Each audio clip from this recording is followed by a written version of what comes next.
Could you outline the course of the relationship Holland had with the Netherlands? I'd be happy to do that, Phil. I suspect, and historically I think we would find it's true, that there has been, from the very start, a rather continuing relationship. The immigrants that came under Admiralty, of course, they had no opportunity really to return, the pioneer settlers, but they did have, through correspondence, rather active continuing ties with their families back home and old friends. Later on, of course, as the settlement grew, I'm thinking now the post-Civil War period, as industries and people were more settled. I think there were a number of people who found the opportunity to return. My own grandfather, for example, I know, did go back and spent a few months visiting family. And I think this was not entirely unusual for these people who have these ties. In the 20th century, this became more common with the sailing steamers, and transportation still was rather not too expensive, and this was a more common occurrence. Then more formally, early on, representatives of the Dutch government were coming here. There was long established a consular office in Chicago, and we know that these people would be coming up here for special occasions. Then I'm thinking particularly of the rather remarkable role that President Collin of Hope College had. He, in 1905, he was made a knight in the Order of Orange Nassau, under the which was the personal order of the Queen, the royal house, the royal family, and Queen Wilhelmina directed that this order be conferred upon him. And in the citation it said, in recognition of his service in behalf of the descendants of Hollanders in America, the Queen's former subjects. So President Collin was recognized for his service to people of Dutch birth. Later on, he was made a delegate, appointed a delegate by President Theodore Roosevelt to the International Opium Conference, which was held in The Hague, and was on the delegation to represent the United States at the dedication of the Peace Palace. This, you see, was really early on in this century. Then, of course, the ties with the college and the community with the Netherlands were very strong during the era of Gerrit J. Diekema, who was a very prominent citizen. He served on the board of trustees of Hope College as secretary, I believe, and very active in Dutch-American affairs. Was a member of Congress and was appointed by President Hoover as the United States minister to the Netherlands. And so those ties in that era were very strong. During the era of, and I'm pointing these things to some of the individuals in the community, understand it was broader because the people, the citizens of the community, would be involved in these events as well. When Dr. Wichers was president of the college, he was the principal speaker on Netherlands Day at the Century of Progress exposition in Chicago, the great World's Fair of its time in August of 1933. And then later on, of course, the first visit that then Princess Juliana, who had been sent for safety to Canada after the Netherlands was occupied, and then the government of Netherlands was in exile in London. The first visit that the Princess Juliana made symbolically was to Holland, Michigan in 1941, which was also the occasion of the 75th anniversary of the chartering of Hope College. It was an event, and I can't just tell you now which year that was, that had a relevance in the Reformed Church in America. So she and then Prince Bernhard came here on their first United States visit, which was very important. She returned here later as Queen in 1953, when she made the official state visit, which took her all across the country, included Holland, Michigan in the visit. In the interim, there were a number of people of high rank, ambassadors and government officials that came to Holland, Michigan. Then Prince Bernhard came in 1965 at the dedication of the windmill. Princess Margriet and her husband Peter von Vollenhoven came in 1972 on the occasion of the 125th anniversary of the city of Holland, which was an important highlight. And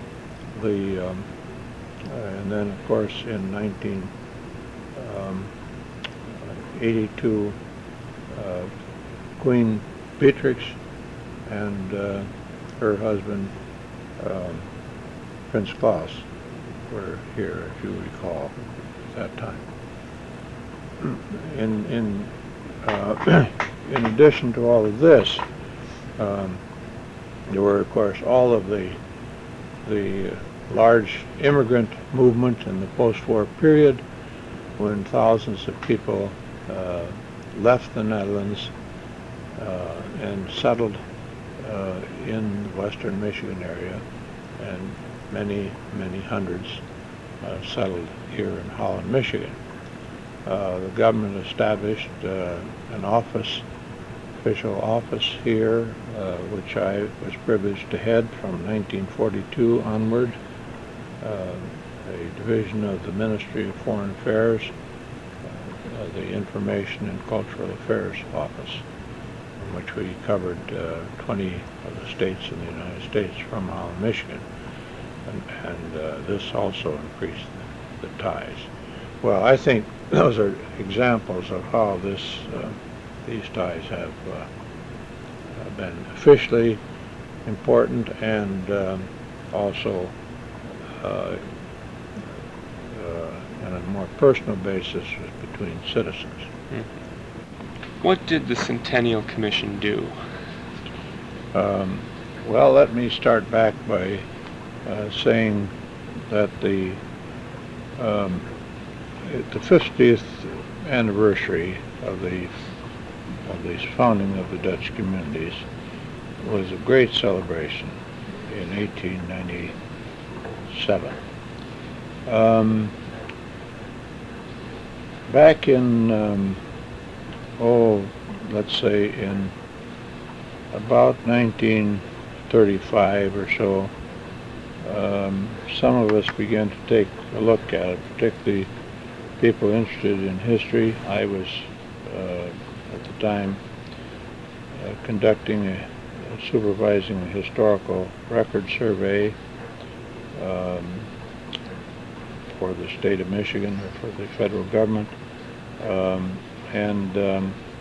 but there were a lot of people here, the old families. I'm thinking of the Marcelias, the Keppels, the Tenkates, and numerous families who were the first families whose roots were traced right back to the pioneer settlers. And we had organized a committee to look at this, and decided that we should begin to plan and make people aware and of all this. So we organized a 2-day conference in which the Dutch settlements all around in Michigan, Wisconsin, Iowa, were asked to send representatives. And most of them did. Towns like Pella, Orange City, Cedar Grove, Alto, Wisconsin. And at that time, we talked about a number of things. We had an agenda of what we should be doing. We should begin to plan, talk about the centennial. So out of that came the organization of the Netherlands Pioneer and Historical Foundation.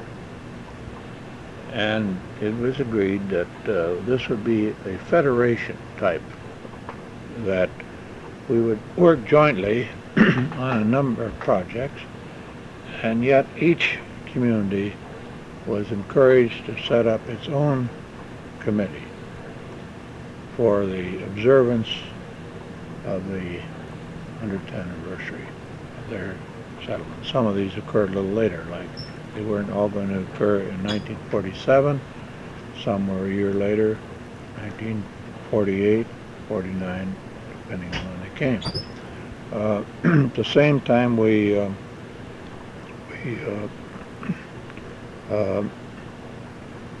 decided that a number of things, that the churches, that so many of these settlements had been centered around the church movement, that the churches should all be involved, and there would be both the religious aspect, the religious observance, and the community observance. And in the so in our planning, we formed a committee, and we started. We said in Holland, we're going to celebrate on February 9th, the date that the first group came under Monroe. We're going to observe that each year while we plan for the centennial 1947. So we had a big celebration in 1937. held in the chapel with a speaker and so on. And our first historical display. And so this was all done leading to the actual centennial. In the other communities, they did not all follow that same pattern, but they were all planning at least for the 100th anniversary. And they did this in their own way, but we coordinated through this central committee. Here in Holland, well, it was very impressive. It was all the churches held special services of commemoration. We urged them to do it in close to the February 9th date for one thing, but then to look at the date of their own founding, and even though they had been organized later, perhaps to take that Sunday and have a special commemoration service. And so the schools, the children, we had programs in the schools. Tulip Time, of course, had a theme. We had a number of events going on.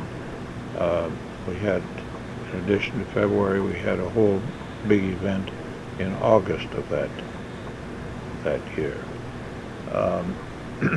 One of the things that, one of the important things we did, I think, was the committee looked at what we could do for that would be a rather permanent contribution. We said, should we try to raise money for the monument that was supposed to have been built in 1897. That committee had plans for a monument to the pioneers, and we said,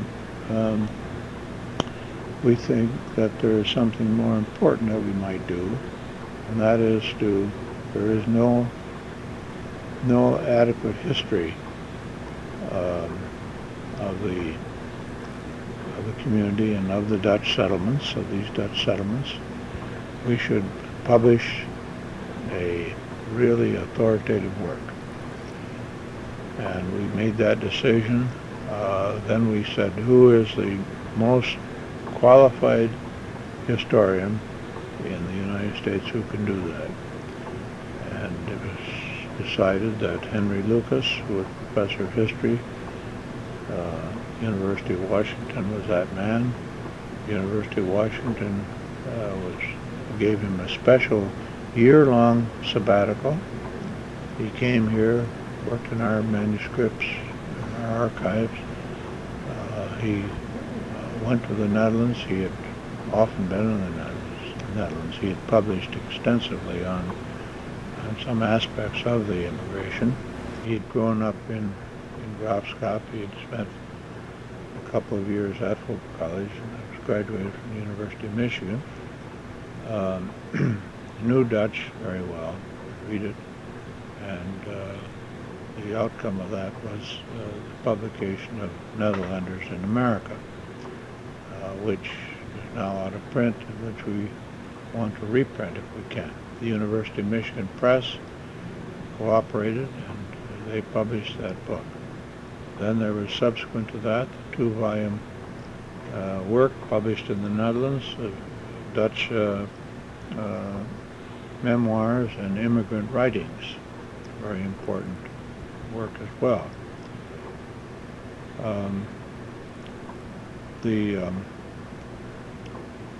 So this was in essence the centennial.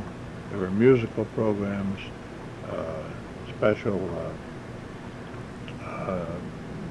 pageant produced by the college and the community, historical pageant, just an endless number of events that were scheduled.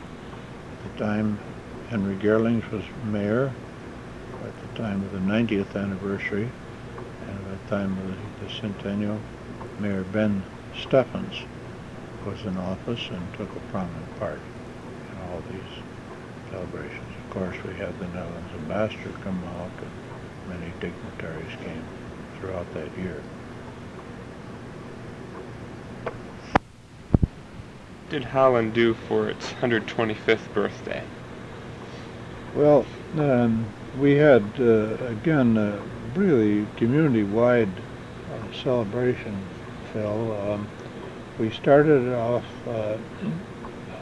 with the Sunday closest to February 9th with a large religious service in Dimnan Chapel. And Lester de Coster, who was editor at the time of the Christian Reformed Church publication, The Banner, was our speaker. Then we concentrated a good deal on making Tulip Time the festival, the theme for the 125th anniversary. But most of our activities we decided to hold during August, so that it was vacation time. We thought a number of holiday people here would be a good time to do that. We had at the new DeWitt Center, we had a 17th century Dutch masterpiece exhibition, 43 paintings, which was a very monumental exhibition. Mayor's Night, there was a Mayor's Night with performances of Knickerbocker Holiday at the Hope Summer Theater, the old classic Knickerbocker Holiday with you see a Dutch theme. One night we had square dancing in the Civic Center parking lot, and also there was demonstration of our Hispanic community of some of their dances, and of course our Klumpen dances put on a demonstration. So that was a great fun evening. We held a children's art show in Centennial Park, and they had a pet show for children at Lincoln Park. We had an old-fashioned parade with bands all dressed in old costumes, and really funny fun night. Then we had the U.S. Marine Band formed at Collin Park. We had family bicycle tours, youth religious rally,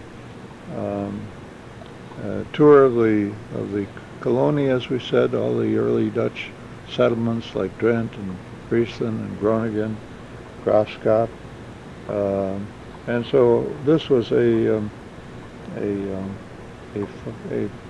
fun time, and climaxed, of course, by the visit of, as we said, of Princess Margriet and Peter von Ballenhof. And that's when we had a civic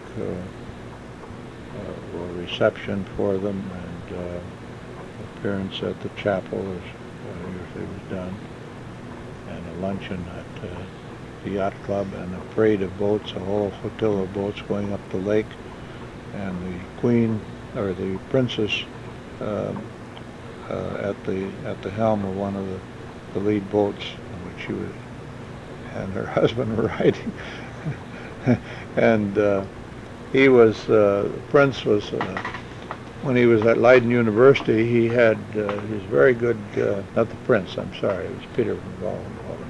He was not a prince, but he was a fellow student who she married.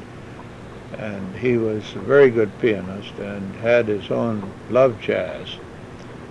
So at the yacht club, we'd arranged with some difficulty to find in this area an old-time jazz group that could play, and we arranged that he would be invited to come to the piano and play for them, and it made a big hit. So it was just a jolly fun time. This was a real good celebration, and all kinds of people involved in all aspects. Very broad type of celebration.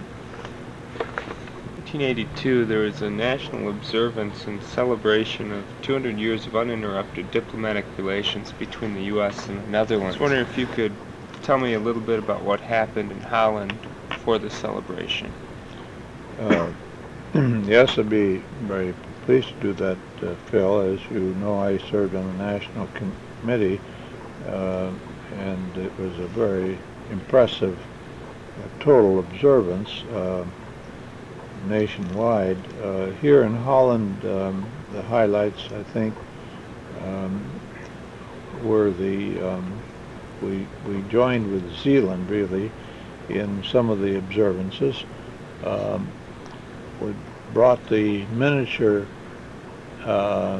village called Madurodam, which was in this country, and is usually shown in The Hague. We showed that at the Zealand High School gymnasium, and that was a great success. To people who came from all over western Michigan to see this spectacular miniature village, representative of a cross-section of old Holland. Another thing we did as a community,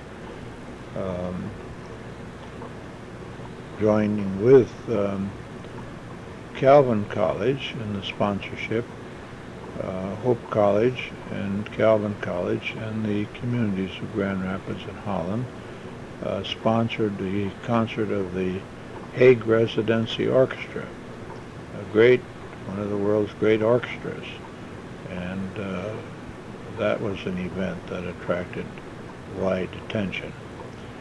We later on in the year there was the conference on the impact or the influence of Dutch theology on American life. And of course we had scholars from many parts of the country giving papers and looking at the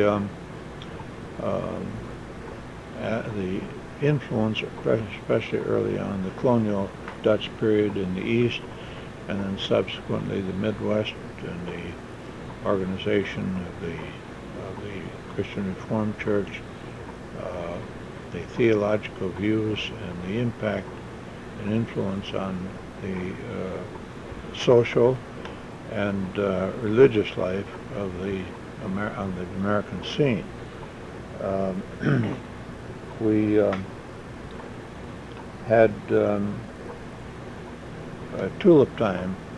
The whole theme was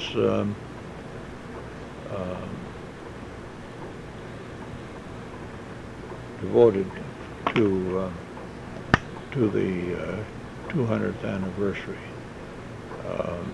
The parade theme, representative of the 200 years. The Women's Garden Club, their theme was this, all aspects of the Tulip Time Festival. We also had a Tulip Time, a group of folk dancers that performed daily from the Netherlands, and there was a group of people demonstrating crafts, needlework and making of tile, and a number of interesting crafts that were demonstrated. At the museum, we showed all items that were either of the era of the 200s or things that were older that we had that were Dutch. And of course all of this was climaxed, of course, with the visit of Queen Beatrix and Prince Claus. And you will recall the welcome in the park, in Centennial Park, in the morning, welcomed officially by then Mayor Richard Smith. The tour, or the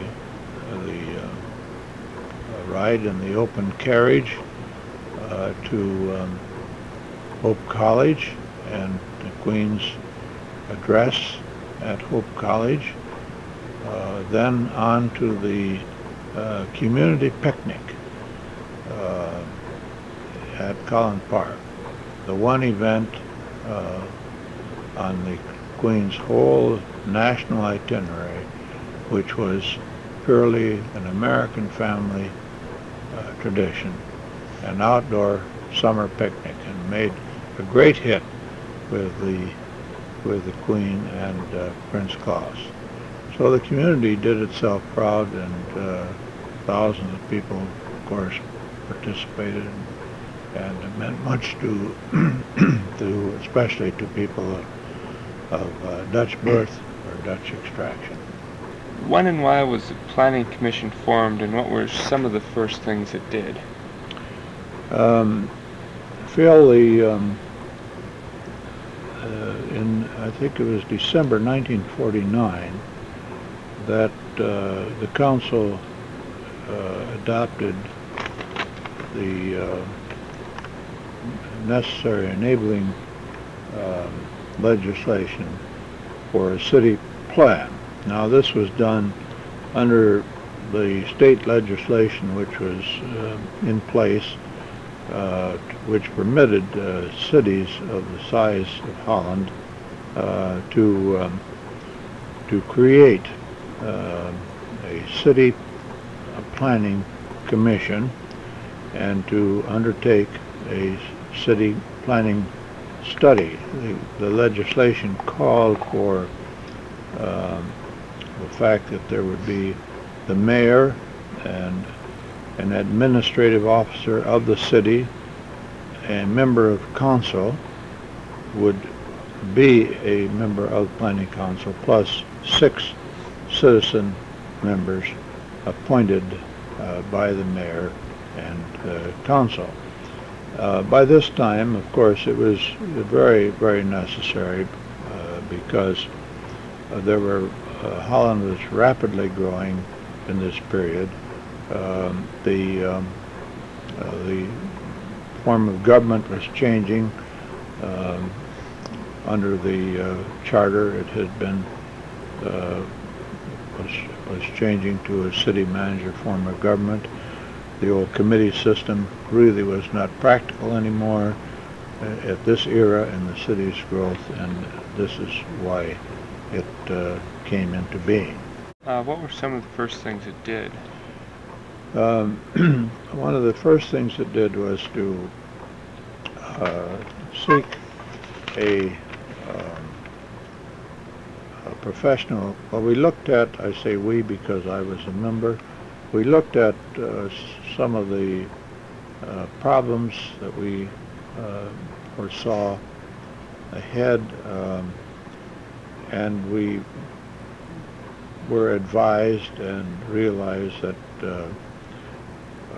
both the zoning ordinance, which was very much out of date, would have to be updated, and that we really needed a professional planner to engage. And so the city council authorized us look about to find a competent city planner. And many applications were reviewed, and finally Scott Bagby of Grand Rapids was, he was working nationwide, but he was a resident of Grand Rapids, and he was chosen. And then the first couple of years was really study in connection with the members of the Planning Commission on all aspects of the city. For instance, we did point out some principles that appeared in the master plan.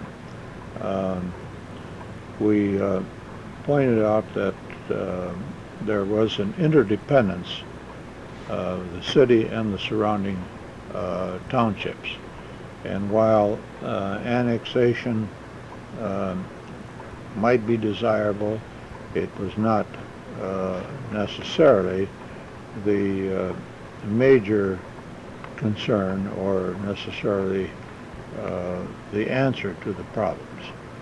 The fact that we should establish sound basic planning commissions was important. Whether or not there was annexation, we felt at the time, was somewhat incidental. There were two basic problems which we identified with the help of our professional, Mr. Bagby. One was the deterioration of the urban central city, urban blight as it's described. Many of the fine homes were simply too large to maintain as they had been in an earlier era when maid service and so on was easily available, and this tended to these houses were deteriorating. Then there was just what is described as suburban sprawl, where people were just building homes, and there was really no city services at all. They might be lucky if they'd have a well, and then the question of sanitation became a growing problem as the city was in the area was developing so fast. So all of these things tended to bring a heavier total burden on the tax base, and also the fact that we identified the fact that we should that as this continued, this would put a much heavier than usual burden on homeowners, and the commercial and industrial areas were really not able to bear their fair share of the load. So we decided that there had to be service areas, areas where commercial development could be directed, and where industrial development. Early on, in the early master plan, for instance, it was suggested area for an industrial park was proposed. Street patterns. The plan dealt with the school system. We had some early on disputes, let's say, or with the school authorities, where to place schools. The fact that they should apply planning principles and study where the growth was going to be, where the city would be extending services like water and sewer to new areas so that the schools could be properly planned. Along with us was the whole question then of zones that were going to be serviced, what could be done to reverse the deteriorating inner city areas, and how could we guide the suburban development in a way that they could have services which would could be provided at reasonable cost. We, Planning Commission, as I said, had an educational job to do, I think, in all segments. The downtowns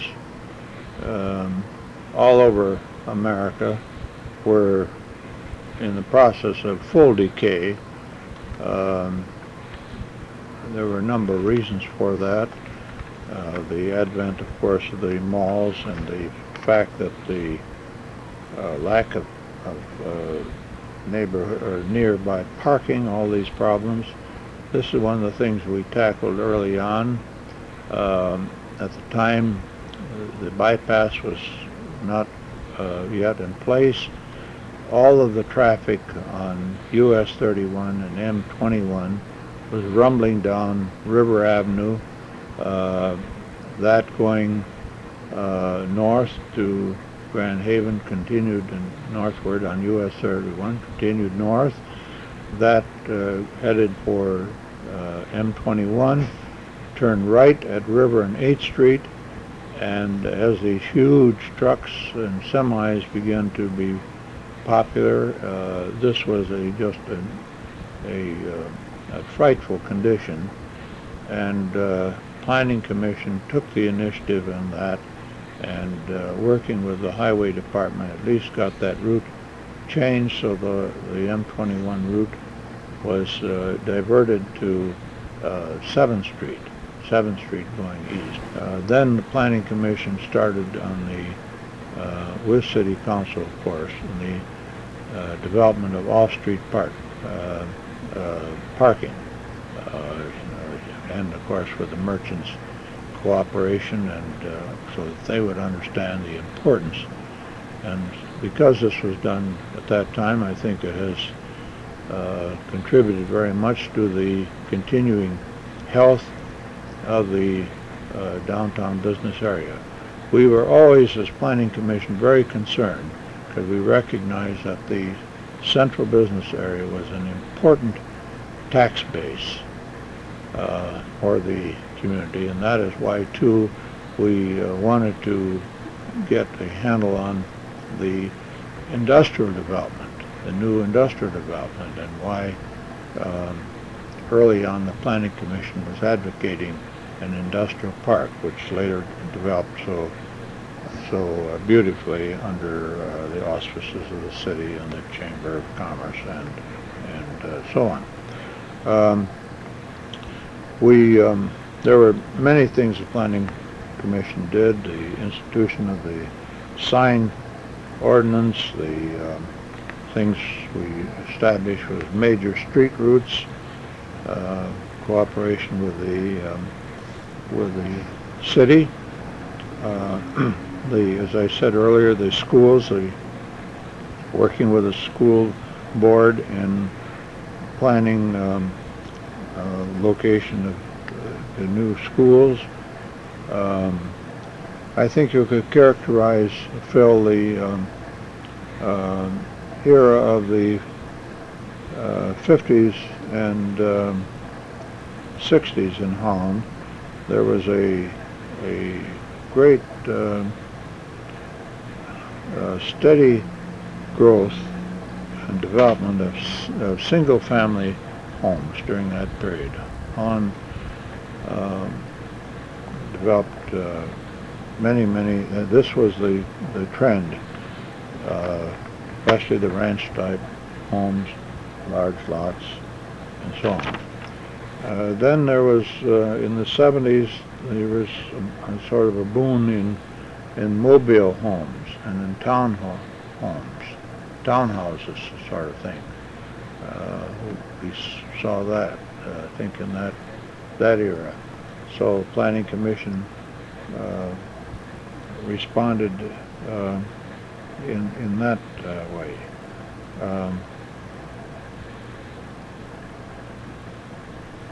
It's extremely, the work of the Planning Commission and Council is very, very important, because the placement and development of streets, water mains, sanitary sewers are all very, very costly projects, and you cannot afford to offer this service just on a hit-and-miss basis. It has to be with some definite planning in mind. We looked at the airport problems early on. The policy on private streets in the condominium developments, and the planned under the new legislation, the state legislation, the planned residential developments.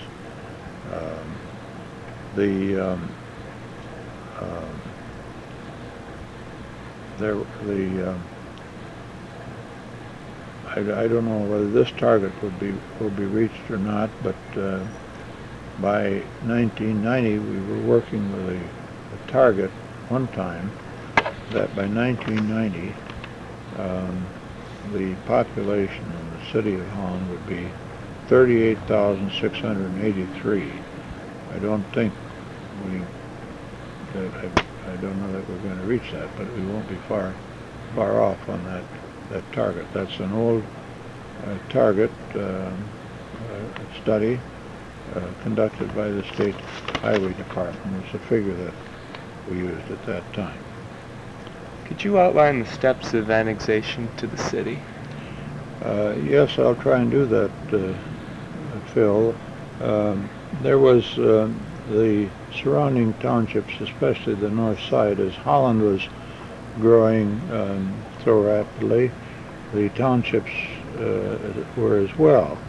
And they had the same needs as the city, water, sewer, and the question facing the city council was how do we do this? Well, you could scarcely offer these services unless it was felt unless they were part of the community and there was a tax base to support. There was a citizens annexation advisory committee formed. Then there was a citizens for a united community, and then a steering committee, and they reported. This was chaired by Clarence Jalving, but there were representatives of all of the townships on it, and their report, April 11, 1957, recommended that that the annexation issue be voted upon, and so this was voted on November 19, 1957, a little later on that year, you see. It was put on the ballot in the townships and in the city, and it was passed in the city. It was defeated in Holland, Park, and Fillmore, and Laketown townships. And overall, the issue failed. The mayor, Robert Wichers, at the council meeting, I think on the next night, when they officially tabulated the vote, gave a very positive message saying that they accepted this vote, and they were all part of the same community and pledged to work together on the common interests of the total community. The townships that had favored it were disappointed, of course. So there was subsequently independent actions in these districts, and some of the representatives on the Central Committee, like Henry Kleinexel, James Lugers, Walter Vanderhaar, men like that took leadership positions in their own areas, and so these areas voted.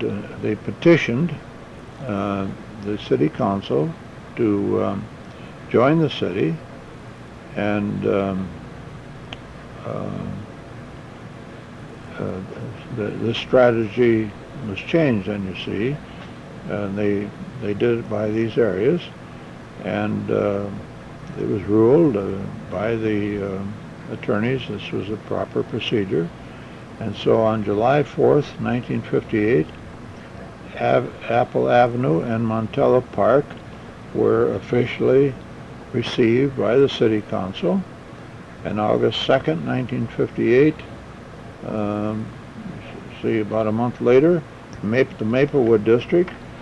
Next year, June 5, 1959, Holland Heights and Central Park areas were received.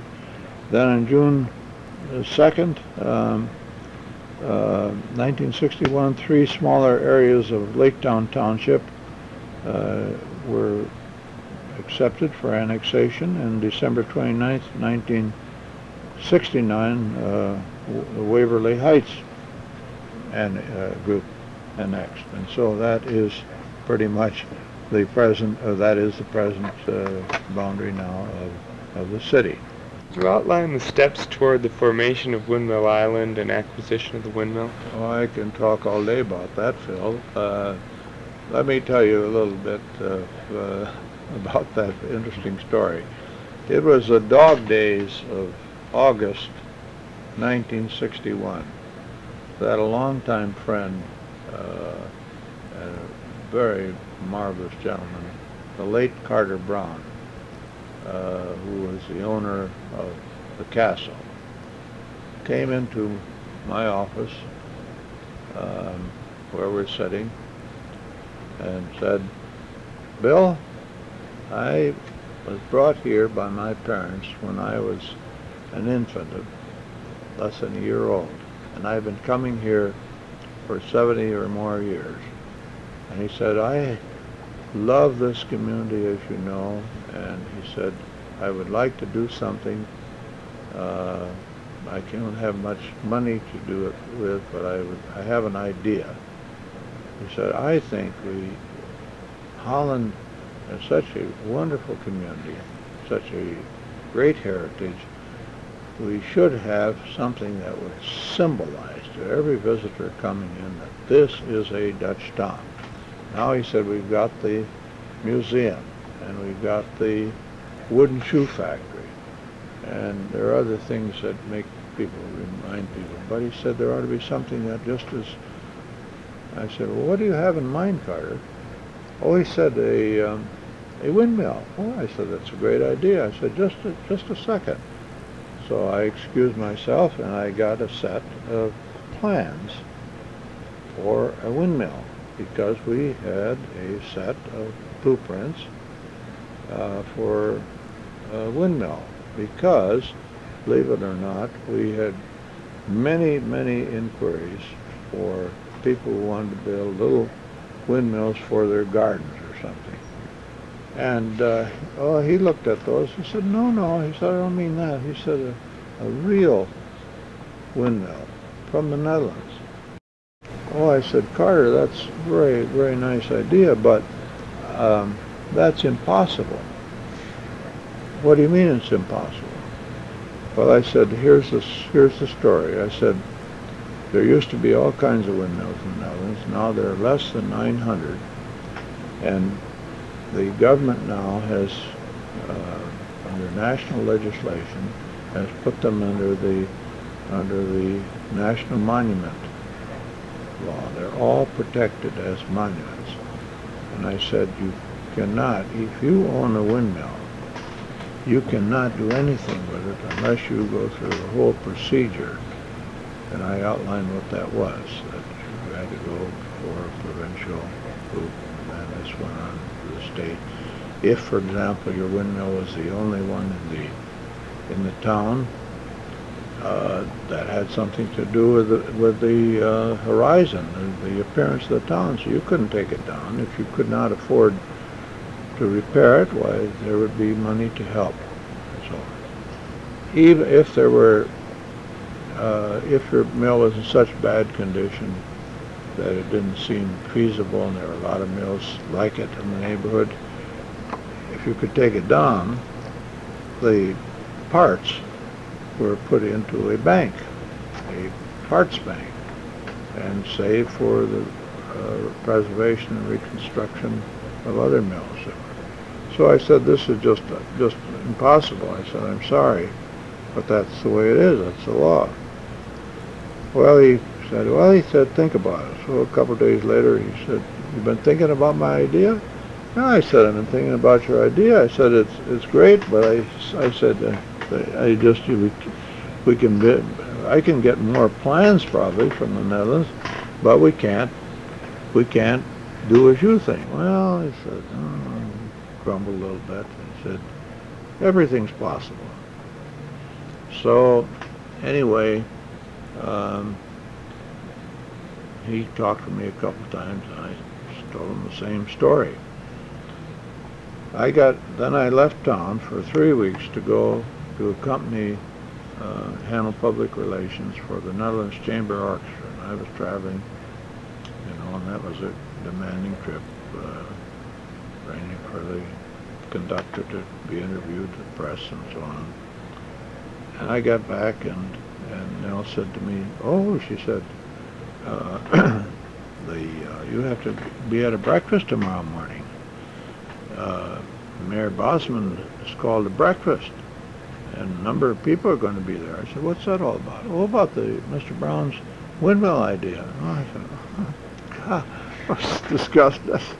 So I said, oh, and I was tired, I said, well, okay. She said, well, you got to be there. I promised you'd be there. So there was Henry Mintz and members of the council and the chamber and a whole big group. And Carter Brown with a big grin on his face. He had everybody all fapped up about this idea. So there I was. So I was trying to be as polite as I could, and I said, well, and I outlined the whole same story. And well, and Mr. Mintz was appointed by Mr. Bosman to be chairman of the group, to work with me. And well, they said, you got to go to the Netherlands. You got to find out. So I said, well, I don't think I can go to the Netherlands right now because of the time when the Netherlands was having difficulty on the West Erie and the West Guinea and the Dutch East Indies. The Dutch were still, the West Irian people wanted the Dutch to retain control, and the rest of Indonesia had already been made independent. And so we were dealing with a lot of press things and so on. So I said, well, I can't do that. I can't leave now. I said, anyway, it wouldn't be much use just to come. I said, I'll start to write some letters. So I wrote to some of my colleagues there, and they, all said the same thing, the regulations. And so then I was traveling with the Ambassador von Royen and his wife on a trip, and I was telling them about this idea.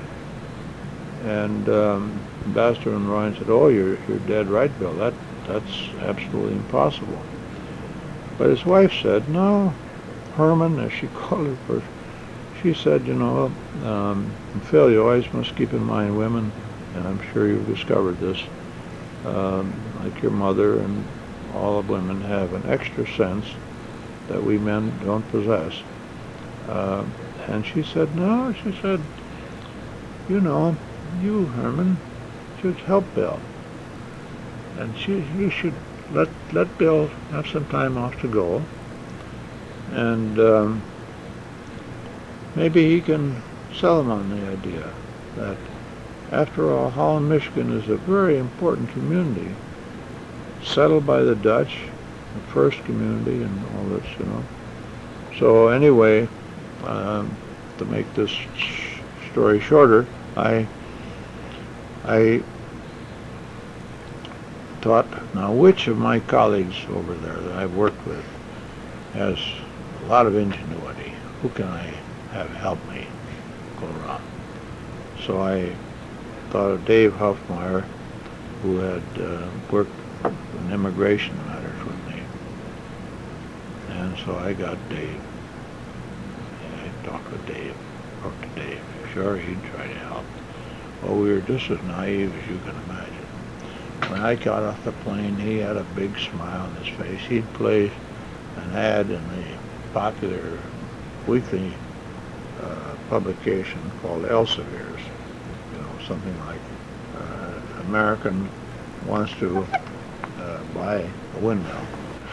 And he had a big grin. He said, "Gosh," he said, "Bill," he said, "there's no problem. We got all kinds of calls at my office and at my home. And so he said, we'll just start out and look at those windmills.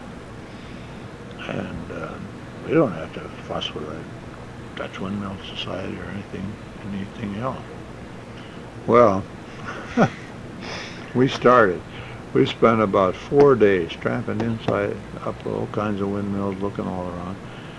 And then the question would come, we soon learned from these people themselves that they didn't have a permit to take it down and do that. But they said, well, you can get that, for sure. But they wanted to, here as an American, I thought, a lot of money, you see, and we sell our mill. Well, we finally realized we couldn't do that. So then we realized we had to have a meeting with the Dutch Windmill Society, and we had alienated them, because they had already written me and said no way, and they didn't care to see me.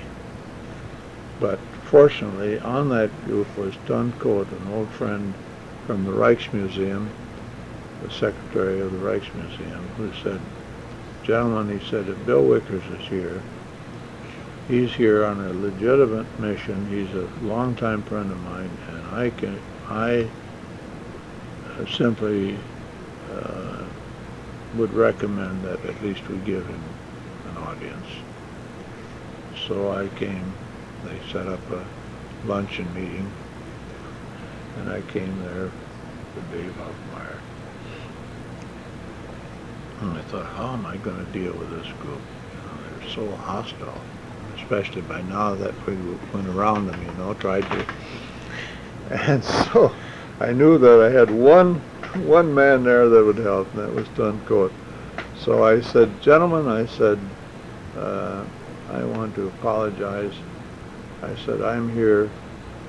I told them why I was there, what the story was, and I said, "We want to help you with your work. We too are interested in restoring the windmill. The only thing is we want to restore it in Holland, Michigan.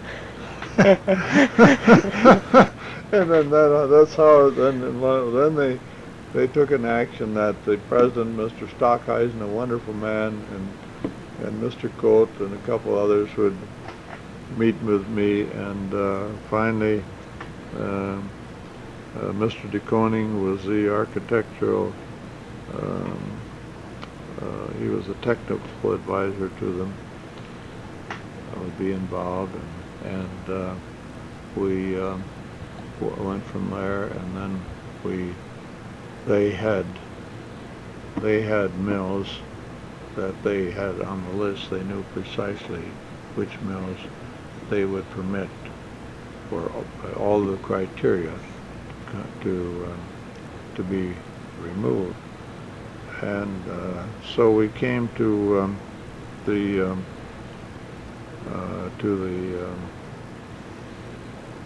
looked at a number of them, but finally they took me to Mr. Van Schaik, who a very fine old gentleman who lived in this town of Winkel, which is in central South Holland, near the town of 's-Hertogenbosch. And the reason that came about is that was an old Roman town, and it was under, strangely enough, it was still under it was like a piece of pie. There were 3 jurisdictions, 3 municipal jurisdictions in this one town. It had just emerged that way as it grew. And they had been talking about this mill, which was in one of the areas, and the other 2 felt that the money to do this should come from the people in this area, not the whole. And so finally, I guess they had reached sort of an impasse. This mill was very old. It preceded our American Declaration, 1776. It had stood originally in the Zaan district, which was the industrial heart of the Netherlands before the Industrial Revolution. And when the Industrial Revolution came and steam power came, these mills were doing everything, cutting lumber and so on. And as they adapted, they became, there were more efficient ways to cut lumber and so on. So this mill was one of those that was taken down, taken across the Zuiderzee in the winter when it was frozen, overland, and then re-erected in this new town. And it was it was badly damaged. It was in the path of the Allied invasion. There was heavy fighting in this area, and that's why the wings have some shrapnel, which we now feature, of course, at Windmill Island. And well, that's how it was acquired, and then the Windmill Association, Windmill Society, then we had to have the permission of, after they agreed to this, we had to have permission of the Monument Division of the Ministry of Education, the Department of Monuments, and they agreed to this. We went through all those formalities. Then Mr. de Koning, the technical advisor, supervised it being taken apart, which parts to send. And we used the millwright, Mr. Maidendorf, who was recommended by the Dutch Windmill Society as the man for the technique, and he is the man that we brought here as well. We were equally naive on this side of the Atlantic when we were talking about the committee, where would we put the mill. First ideas, or we had ideas, which was stick it in Centennial Park, put it at Collin Park. You know, there were all kinds of ideas where to put it. And it wasn't until Mr. de Koning came and we surveyed the whole area by air, first of all, and looked at maps, toured the ground and so on, when he suggested this site so that it would have a uninterrupted wind sweep coming down from the lake over the river there. That's when the concept of Windmill Island came along. Then we had all the problems of how to finance it, the whole development, and that was done finally with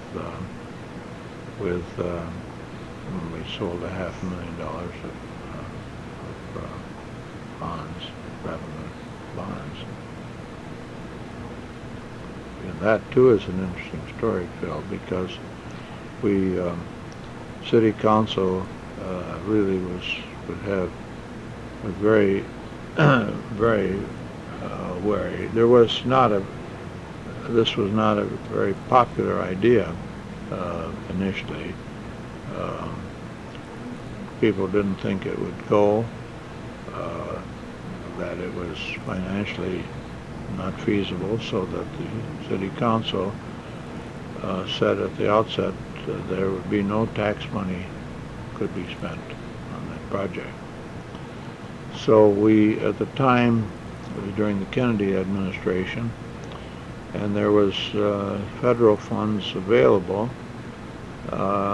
If the unemployment reached a figure in a county of, I think it was 9 or 8%, then work projects of this kind would qualify. So we got all the blueprints together, went through all of the whole apparatus, the whole turmoil of getting that through, went to the Chicago office, it passed there, it cleared, it was in Washington, and then well on its way for approval when the next check of unemployment showed that Ottawa County was figure had been improved so much that we no longer qualified. Then I had some experience on serving on the Michigan Historical Commission at Mackinac Island with which was one of the first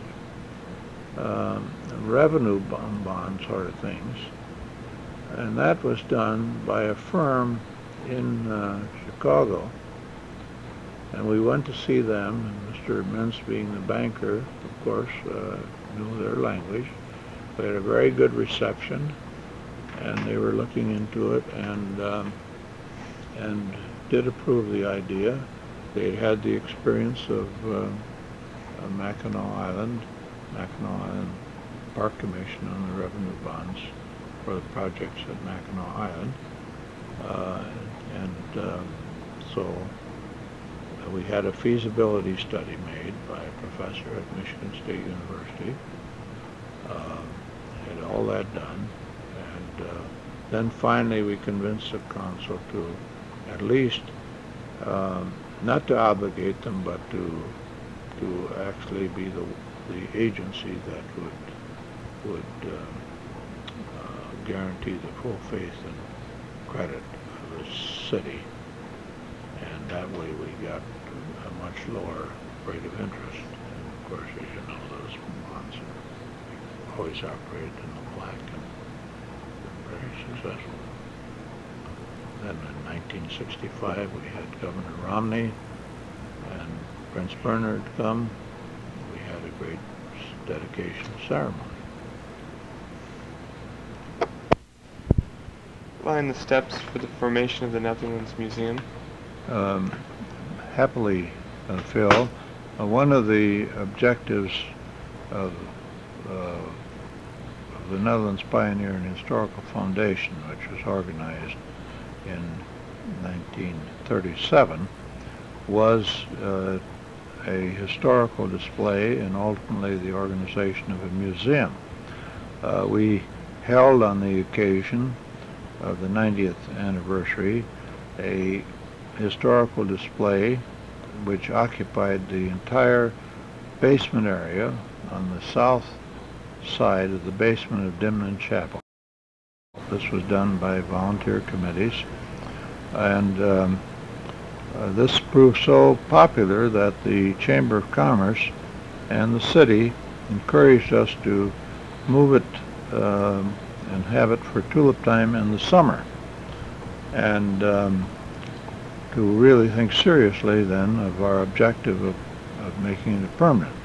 We then did that, moved into the old People's State Bank building, which was had been closed, full of cobwebs, dirty. We cleaned it up, got it lighted up, moved in there. We're there, and expanded the exhibit, only to find that the building was sold. We then repeated the process. The old Masonic Temple building, just now on 10th Street, that building, the Masons had lost it, and we did the same thing there. It was a mess.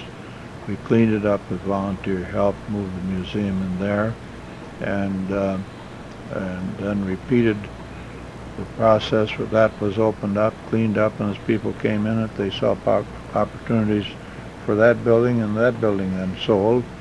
So we then came to City Council, the museum board, the committee, and said, what do you wish us to do? And the City Council said at the time, well, the old hospital is standing empty. Why don't you move in there? Well, that too had been used as our city's first hospital, and subsequently when they built the new hospital in 1923, it had been a fraternity house, college fraternity house, and it had been left in a bad shape. And we got a WPA project at the time. The building was completely rewired, replastered, new roof put on, new plumbing, and a new floor. The floor in the basement was dirt floor, and the council said, well, this is only a temporary till we find something better for you. Well, let's see, that was in 1940 when we moved in, and that temporary quarters are still the home now of the Netherlands Museum. Short enough? Short enough. I'd like to thank you for this. This has been a good interview.